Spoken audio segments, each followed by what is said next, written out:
Bueno, y así llegamos al Padre Nuestro, la oración del Padre Nuestro. En tanto los discípulos ven a Jesús orar, ellos viven una maravilla, ¿no? Están realmente maravillados viéndolo. Y entonces es cuando se atreven a pedirles, Señor, enséñanos a orar. Y reciben en respuesta el Padre Nuestro, que fue 2 audios anterior, que no voy a repetir, ¿no? Cuando les piden orar y Él les da el Padre Nuestro. El Padre Nuestro de Lucas, en ese Padre Nuestro hay 5 peticiones, ¿sí? Mientras que en el de Mateo, y también en la Didache es uno de esos primeros catecismos de la Iglesia, del inicio del siglo II, es decir, por ahí por el año 100. Digo que tanto en Mateo como en la Didache no son 5 las peticiones, sino que son 7. En Lucas falta, hágase tu voluntad en la tierra como en el cielo. Y también líbranos del mal. Esas 2 peticiones faltan. Perdón. Es decir, sin embargo, progresivamente fue la forma de Mateo, ¿no? La más amplia, la más armoniosa, la que se impuso. Y es lo que el Padre Nuestro que rezamos nosotros. Bueno, hablamos de esto, ¿no? Que a la vez, digamos, hay un deslumbramiento en estos discípulos y también el deseo de vivir la misma experiencia, ¿no? Es que uno no se imagina lo que sería ver a Jesús dirigirse al Padre en oración.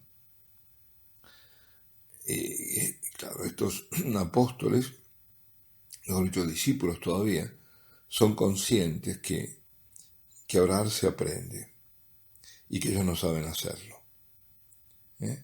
Y como todos los judíos, claro, repite cotidianamente oraciones y frecuenta la sinagoga. Es decir, son hombres que uno diría, así objetivamente, son de oración. Pero una cosa es decir palabras y otra cosa es la oración, verdaderamente la oración. Entrar en esa relación íntima con Dios. Entrar en ese encuentro. Uno puede decir muchas palabras y no haberse encontrado. A veces será esta palabra de desencuentro.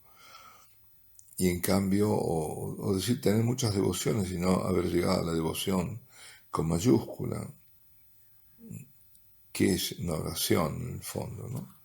No es decir palabras, sino es entrar en relación profunda con Dios. Entonces no se trata solamente de digamos, defenderse como se pueda, ¿no? O de practicar su religión según una tradición, sino de buscar una enseñanza, de ponerse a su escuela, a la escuela de Jesús, porque es un arte y es como se parece, ¿no?, en el fondo a dominar un instrumento de música, por ejemplo un pincel, un buril. No es cuestión de que yo tome un buril o no sé, un pincel y me ponga a pintar. Ahí no está la cosa, ¿no? Está en aprender. Y en esa aprender hay una escuela, y esa escuela es Jesús mismo. Entonces miremos siempre en nuestro corazón, o pongámonos también esta pregunta, ¿no? Enséñanos, Señor, a orar, cómo orar. Nosotros nunca llegaremos a orar bien, porque la oración es siempre un aprendizaje, un descubrir, una relación nueva. Y a veces lo vemos, ¿no? Como, por lo menos el juicio que uno hace, que hace uno mismo, de cómo va para adelante o cómo va para atrás. O por lo menos a uno le parece. que está avanzando, ¿no? O a veces parece que como ahora estoy retrocediendo en la oración, me refiero. Sin embargo, a mí me gusta recordar aquella pregunta que le hace Santa Catalina de Siena al Señor acerca de cuál era la oración que más le había agradado a él, y le dice: aquella vez que te quedaste sin palabras, sin saber qué decirme. Porque a veces nos pasa eso, ¿no? O nos puede pasar ante Santísimo, quedarse uno sin palabras, ahí, simplemente. Eso en la adoración y en la oración, ¿no? Es decir, sí, hay también un esfuerzo y es necesario recomenzar sin cesar, ¿no? Sin cesar. Nosotros tenemos también tantas cosas para aprender sobre la oración, para recibir del Padre. La oración del Padre Nuestro nos permite entrar en una relación nueva con Dios. Claro, nosotros lo hacemos el Padre Nuestro en automático, ¿no? Pero tendremos que pesar cada palabra, cada cosa. Ya el hecho de decirle Padre a Dios, esto tiene una magnitud enorme, infinita, infinita. Lo que pasa es que últimamente todo esto se lo está degradando, empezando por degradarlo diciendo que todos somos hijos de Dios, en un sentido muy, pero muy, metafórico, se podría en alguna forma aceptar, pero no teológico. ¿Qué quiero decir con esto? Que yo degrado el hecho de ser hijo de Dios, que todos sean hijos de Dios, por el mero hecho de que Dios los creó. Porque no es la creación de Dios lo que cuenta, sino la recreación en Jesucristo. El único que nos puede hacer hijos a nosotros es el único Hijo de Dios, porque hay un solo Hijo de Dios y ese solo Hijo de Dios es Jesucristo, no hay otro. Y nosotros participamos de esa filiación solamente a través del bautismo. Ese bautismo el que nos hace incorporar a la Iglesia como miembros de este cuerpo místico, y nos da la filiación, que es el Espíritu Santo, el Espíritu de filiación, que nos hace decir Abba, Padre, Papá. Es decir, que nos permite rezar el Padre Nuestro. No puede rezar un Padre Nuestro quien no es cristiano. No lo puede. Solamente siendo cristiano podemos dirigirnos a tener esa relación con Dios. Dios como Padre. Por eso, no solo desvía, ¿no?, el hecho de decir que todos somos hijos de Dios, sino que puede tener un contenido hasta malicioso. Bueno, todos somos hijos de Dios, entonces la fraternidad universal de los masones, más o menos, ¿no? Lo que ahora parece que se va a imponer algún día, ¿no? La fraternidad universal, eso es masonería pura y dura. Es decir, ponernos en ese plano. Estamos devaluando algo que es fundamental en nuestra fe, el poder alcanzar a ser hijo de Dios. Lo dice San Juan en su prólogo: aquellos que lo recibieron, vino a los suyos y no lo recibieron, pero aquellos que lo recibieron se les ha sido dado el poder de ser hijos de Dios. El Hijo de Dios viene de aquel que recibe a Cristo. El maometano no es hijo de Dios.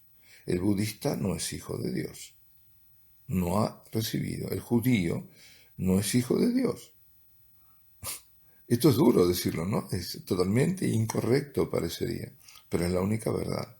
Y si aquí no vamos a hablar de la verdad, estamos entonces por muy mal camino. Por eso atención, con esto de que lo único que, claro, a ver, lo que importa es que nos amemos, sí, pero ¿qué es el amor para un cristiano? ¿Qué es el amor para un musulmán, por ejemplo, para un ateo, para un budista?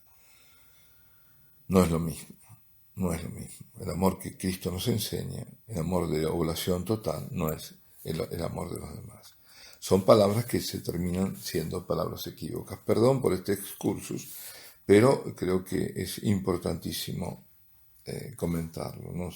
No podemos dejar pasar esto de alto porque tiene implicancias, pero tremendas, implicaciones, perdón. Esto de implicancias es muy nuestro.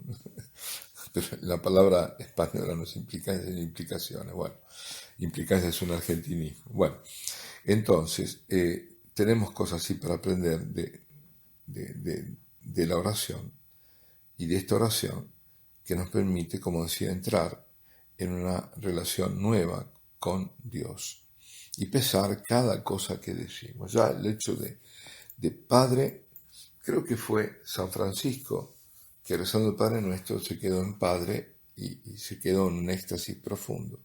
No pudo avanzar más. Entonces, mientras que el amor de Dios es universal, Jesús vive una relación única con el Padre. Y es precisamente esta intimidad en la cual Él desea que nosotros también entremos, nos quiere introducir en ella. Justamente lo que decimos, ¿no?, en la palabra Abba, ahí hay una gran ternura para descubrir, porque sería papá, papacito, papá, que ya es mucho más que padre, ¿no? El padre puede ser más lejano y suscita en quien lo recibe esa ternura, ¿no? No se ora para pedir a Dios, sino para abrirse el corazón a Él. Eso es lo que consiste en el fondo del Padre Nuestro, abrir el corazón a Dios. Esta ternura no se cierra en ella misma. Nosotros no decimos papá mío, no mi papá, sino Padre Nuestro, no Padre mío. La oración nos hace volvernos, como digo, hijos de Dios, pero no egoístas o acaparadores de Dios, no. La paternidad de Dios es el fundamento de la fraternidad verdadera entre los hombres. Esa es la fraternidad. Es la fraternidad que parte de esa paternidad de Dios. Y diciendo nuestro, nos reconocemos bautizados, todos como hermanos. En la primera parte de esta oración entramos en el amor, ternura que Jesús tiene hacia su Padre. Bueno, y pedimos a Dios las cosas de Dios en la primera parte. Pero en la segunda parte intercedemos por aquellos que estamos unidos, cada hombre se vuelve en el fondo un hermano, para que también ame a Dios como Padre y llegue a Él. Y rezamos en nombre de otros. Somos representantes de todos aquellos que nos han sido confiados, por quienes intercedemos. Aquellos que cuentan con nosotros como intercesores. Y decimos siempre, nosotros, cuando hablamos de este mismo Dios. Alabado sea Jesucristo, sea por siempre bendito y alabado.